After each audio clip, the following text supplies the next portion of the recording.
Merci d'être là. 0net TV, 0net.com qui, rappelons-le, vous font vivre durant ces 2 jours le salon de la cybersécurité, le FIC ici à Lille, au Grand Palais. Vous voyez, c'est comme le port-salut, c'est écrit dessus. Noémie Lefebvre-Marek est à mes côtés. Rebonjour Noémie. C'est toujours un plaisir, François, vraiment. Vrai, plaisir partagé. Vous savez quoi, là on va mettre la barre très très haute sur 0net TV puisqu'on va se poser la question suivante. Est-ce que finalement, l'excellence en matière de cybersécurité, de logiciels et de cloud ne serait-elle pas ici en France? Exactement.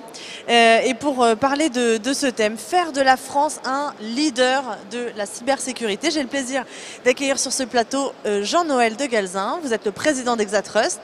Oui, bonjour. Bonjour, merci. Bonjour. Mais j'aurais dû commencer par vous, Madame Héritier, Coralie Héritier. Vous n'êtes pas très galante, si non, je je puis ne me suis pas très permettre, galante, c'est vrai. Ouais, bon. Désolée. C'est pas grave. Vous êtes la secrétaire générale d'Exatrust. Merci d'être avec nous.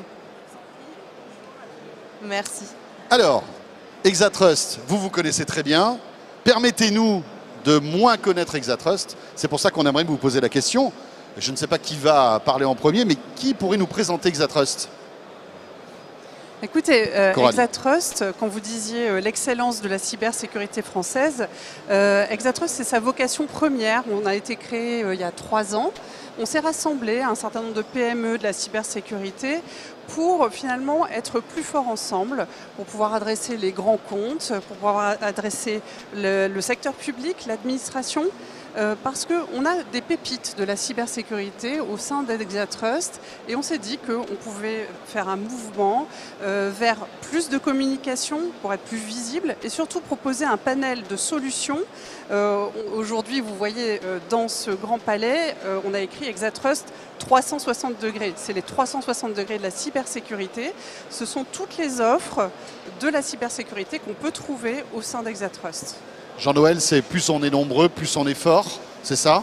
Pas forcément. On va dire que oui, la France est une start-up nation déjà. C'est aujourd'hui la French Tech, a permis de faire éclore, de mettre en évidence tout un tas de start-up. Il y en a beaucoup dans la cybersécurité. La France est un pays d'excellence en matière de mathématiques, de sciences. Et naturellement, c'est un pays d'excellence en matière de développement de start-up. Et donc pour nous, c'est important de pouvoir fédérer non pas forcément un grand nombre ou le plus grand nombre, mais les meilleurs. Voilà, donc on essaye de faire le meilleur dans chacun des domaines où ce qui nous paraît être le meilleur est le plus utilisé par les clients. C'est-à-dire que par exemple, on a une agence nationale de la sécurité des systèmes d'information qui va certifier des produits sur des critères de sécurité. Et ben nous allons labelliser des produits en fonction de critères de qualité, d'excellence, d'utilisabilité qui nous reviennent des clients. Ils vont avoir le label Exatrust? Voilà, ça et nous allons aller à la rencontre des clients, à la fois pour leur présenter des offres qui sont des offres de cybersécurité. Historiquement, Exatrust est positionné sur la cybersécurité. Et plus récemment, on s'est rapproché d'une association qui s'appelle Cloud Confidence pour pouvoir ajouter une corde à notre arc, c'est-à-dire toutes les offres en matière de cloud de confiance. Est-ce que vous pouvez nous détailler un petit peu cette offre? Qu'est-ce que c'est que ce cloud de confiance? Le cloud de confiance, ce sont un certain nombre d'acteurs qui eux-mêmes sont labellisés, soit auprès de l'ANSSI, soit auprès des autorités type FNTC qui proposent des labels de confiance. Et c'est un cloud dans lequel on va pouvoir héberger ces données conformément au RGPD. C'est un cloud dans lequel on va pouvoir confier ces données à des compatriotes. C'est un cloud de confiance qui va s'appuyer sur les forces vives et un partenariat avec des partenaires qui sont de tous horizons, oui, mais au service de la protection des données. Et comme on est en France, enfin il faut lâcher le mot, c'est la souveraineté des données aussi. Parce qu'on sait qu'aujourd'hui avec les GAFA, nos données qui sont stockées dans le cloud, on ne sait pas trop où elles vont, et sans doute pas en France. Là, on a la garantie avec Exatrust et avec votre association avec le cloud de confiance que ces données seront stockées en France? C'est-à-dire qu'on va essayer en tous les cas de fédérer des entreprises. Je pense à Jaguar Networks, je pense à des gens comme Antemeta, je pense à des gens comme Outscale par exemple, ou Drive ou autres, qui sont des entreprises qui effectivement vont apporter une dimension de confidentialité des données et du respect culturel, on va dire, du règlement général sur la protection des données. D'ailleurs, l'ANSSI pousse cette idée de cloud de confiance puisqu'il a créé un nouveau référentiel qui s'appelle Secnum Cloud, auquel on peut adhérer et se certifier, pour lequel on peut se faire certifier par l'ANSSI. Pourquoi? Parce qu'aujourd'hui, on a de plus en plus besoin d'externaliser son IT et la sécurité de son IT. Donc on a besoin de ce cloud de confiance labellisé. Mais comment, j'ai envie de dire concrètement, comment vous garantissez la confiance sur ce cloud? Qu'est-ce qui techniquement fait que vous avez des garanties? Ce sont des process, ce sont des audits qui garantissent justement de bout en bout toute la chaîne et tout un respect de procédures et de règles qui sont justement édictées par l'ANSSI. Ce n'est pas le rôle d'Exatrust de garantir la confiance des données, c'est le rôle des autorités de regarder, de faire travailler des cabinets indépendants qui vont auditer les systèmes, auditer l'hébergement des données et faire en sorte que tout cela soit compatible avec ce que l'on appelle un cloud de confiance. Alors on disait tout à l'heure en préambule l'excellence donc de la cybersécurité du cloud. On va prendre un exemple. Je suis une PME, j'ai besoin de conseils, je m'adresse à vous, comment ça va marcher? Comment vous allez me sensibiliser, me guider en fait à toutes les offres que vous pourriez me proposer? Il y a deux choses. D'abord, quand on a créé Exatrust, l'acte fondateur, si je puis dire, c'est qu'on a créé un catalogue dans lequel vous avez, si vous voulez, une idée complète de la cybersécurité. Donc on a pris toutes les offres de nos membres et on a essayé de les présenter avec des ensembles cohérents pour gérer les identités, les accès, sécuriser ces transactions, faire en sorte de déployer des systèmes industriels sécurisés, sécuriser sa messagerie, etc., etc. Donc ça, c'était un des actes fondateurs et nous enrichissons ce catalogue dès que de nouveaux membres arrivent, pour avoir une offre de plus en plus exhaustive et compétitive par rapport à d'autres concurrents.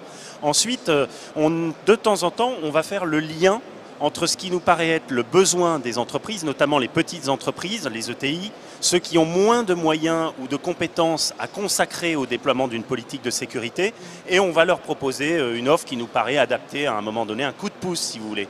On a créé récemment une offre par exemple qui s'appelle SOS RGPD, qu'on peut regarder là sur le stand, où on met ensemble différents offreurs d'Exatrust sur une offre unique. Et cette offre, elle va permettre de faire un 360 degrés sur où j'en suis sur le plan juridique avec Maître Olivier Itéanu, où est-ce que j'en suis sur le plan de transfert et de la protection de mes données, l'accès à mes données.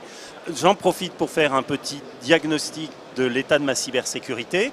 Et ensuite, je vais avoir un outil qui va me permettre de collecter et stocker dans le temps tous mes documents pour faire face à un audit sur le RGPD. Voilà, c'est un exemple d'offre sur lequel on a directement une collaboration des membres. Coralie, est-ce qu'on sait aujourd'hui que l'excellence de la cybersécurité du cloud est en France? Est-ce que ça se sait? Est-ce que les entreprises sont sensibilisées à ça? Alors déjà, ce que je peux dire, c'est que Exatrust, dans son ensemble, réalise à peu près 30% de son chiffre d'affaires à l'export. Donc ça veut dire qu'il y a des pays qui font confiance à des sociétés d'Exatrust. C'est déjà des un très bon signe. Pays européens ou même D'accord. Il y en a aux États-Unis, il y en a en Afrique, il y en a au Moyen-Orient. Et en effet, beaucoup en Europe, en Asie-Pacifique également, même si c'est émergent.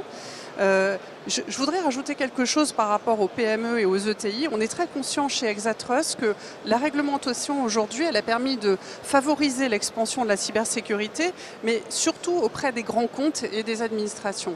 Aujourd'hui, on a besoin d'étendre ça parce que finalement, les grands comptes ils travaillent aussi avec les PME et les ETI qui souvent sont sous-traitantes. Et on a besoin de pousser cette offre auprès des PME et des ETI, donc la rendre plus accessible, la démocratiser. Et ça, c'est de l'innovation. Et on est très conscient chez Exatrust, on innove beaucoup. Et ça demande des financements, ça demande de l'innovation et donc des besoins, des fonds. J'ai une question toute bête. Vous parliez tout à l'heure parce que vous êtes une association Exatrust, vous parliez de vos membres, mais comment vous les choisissez, ces membres? Comment ils intègrent votre association? Alors en fait, d'abord il faut qu'ils soient candidats, qu'ils aient envie de nous rejoindre, et puis ensuite on va regarder... Sur quels arguments parce qu'ils ont envie de rejoindre une association avec laquelle ils vont pouvoir être, par exemple, se positionner sur un environnement comme celui-là de manière visible. C'est toujours, vous savez, le principal reproche qu'on fait souvent aux startups, aux PME, c'est qu'on dit vous êtes tellement nombreux qu'on ne sait pas qui vous êtes. On ne sait pas où vous êtes, à qui on s'adresse. Voilà, donc nous on dit à plusieurs, on va se rendre visible. Et une fois qu'on est visible, avec un catalogue, vous allez pouvoir vous y retrouver et rencontrer les hommes qui mettent en place ces solutions. Donc On va avoir des gens qui sont intéressés pour rejoindre le groupement. On va aussi avoir une force d'influence, donc c'est aussi pour ça qu'ils veulent rejoindre Exatrust, parce qu'on va essayer de travailler au niveau européen, ou au niveau français, ou au niveau allemand, avec nos partenaires, pour essayer de positionner nos offres à côté de celles des grands industriels, et influencer sur l'évolution de la filière. Voilà, et donc quelqu'un est candidat, on va essayer de faire en sorte qu'il soit parrainé par un ou plusieurs autres membres, et puis ensuite il y a un processus de candidature où l'entrepreneur ou le directeur de la PME va mettre ses tripes sur la table. Voilà, il va expliquer c'est quoi mes références clients, c'est quoi mon business plan. Il faut qu'il soit motivé aussi. Il faut qu'il soit hyper motivé, parce que pour nous, c'est important d'avoir des gens qui vont tenir sur la longueur, donc qui vont s'arracher pour y arriver, parce que croyez-moi, pour y arriver, il faut s'arracher. Et ça leur coûte quelque chose ? Ça leur coûte une cotisation comme dans n'importe quelle association classique. On ne paye pas moins cher qu'ailleurs. Hein. C'est un groupement, vous l'avez dit, l'excellence, ça coûte cher. Participer à un salon comme celui-là, ça coûte cher. Rien n'est gratuit dans ce monde. Mais à plusieurs, on arrive à se payer beaucoup plus cher. Mais est-ce qu'ils ont un retour sur investissement? Excusez-moi, je parle business, mais écoutez, est-ce que c'est un intérêt pour eux? On était 11 quand on a créé l'association il y a 4 ans. Aujourd'hui, on est entre 50 et 60. Je n'ai pas encore le décompte. Donc, je vous dirais que pour le moment, en tous les cas, on a plutôt un bon retour de la part de nos membres. Alors, l'échéance qui arrive là en mai, c'est la RGPD. Et forcément, vous avez votre rôle à jouer dans cette RGPD. Qu'est-ce que vous proposez Qu'est-ce que vous proposez une offre spécifique pour les entreprises? Comme le disait Jean-Noël, il y a l'offre SOS RGPD au sein d'Exatrust. Chacun des membres Exatrust auprès de ses clients a une réponse à apporter, parce que nos clients qui utilisent nos solutions, finalement, ils ne sont pas forcément encore sachants, parce que toutes les notions concernant le RGPD ne sont pas encore partagées partout au sein des entreprises.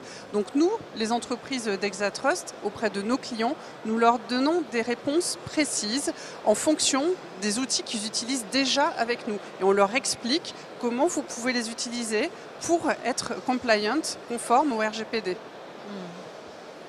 Très bien. On a parlé de la dimension européenne d'Exatrust. La volonté de faire passer le message que vous faites partie de cette excellence en termes de cybersécurité et de cloud. Est-ce que vous vouliez rajouter quelque chose? Enfin, moi, au-delà de l'excellence, je dirais que ce qui est intéressant, c'est que la clé de la souveraineté, c'est l'industrie et c'est l'innovation. Donc nous, on est là avant tout pour proposer des solutions. Vous parliez du RGPD. Le RGPD, ça implique énormément de modernisation du système d'information et de la sécurité du système d'information. On le voit ici, hein, tout le monde parle de RGPD. Tout le monde parle RGPD en réalité pour une raison très simple, c'est que pour être en mesure de protéger ces données, il faut déjà mettre en place un certain nombre de dispositifs et ensuite, plus on va évoluer dans des secteurs critiques ou essentiels, plus on va avoir de pression à s'équiper de manière importante, à tracer, authentifier, regarder les accès, monitorer, avoir des réponses immédiates, etc. Donc il faut tout un tas de dispositifs, c'est difficile de s'y retrouver. Et moi, j'appelle simplement les utilisateurs à regarder ce qui se fait à leur porte. Parce que finalement, dans la confiance, c'est assez facile, ou c'est plus facile de travailler quand on est capable de travailler avec des gens que l'on connaît, avec lesquels on parle la même langue, avec lesquels on est capable de partager un modus vivendi ou une culture commune. Et voilà, c'est aussi ça qu'on a envie, c'est de donner envie de consommer des offres de confiance d'origine française. Très bien. Et si vous le permettez, j'aimerais rajouter qu'au-delà du RGPD, les enjeux d'avenir, c'est la sécurité des objets connectés. Et chez Exatrust, on travaille beaucoup là-dessus. Sécurité des objets connectés, aussi l'industrie du futur.